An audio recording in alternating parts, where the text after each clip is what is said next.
Hey everyone, welcome back to the channel.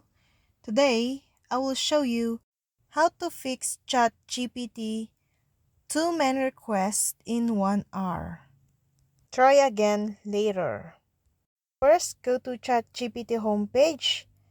Then, at the chat box, there's an error.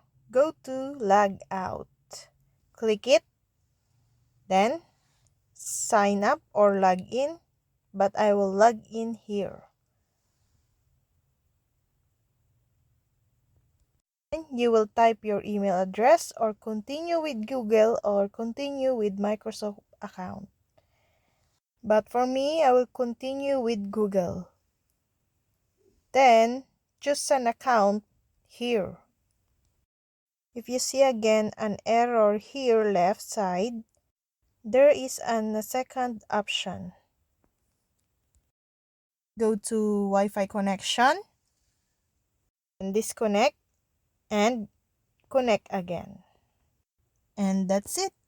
For more videos, subscribe to our YouTube channel. Thank you for watching. See you again.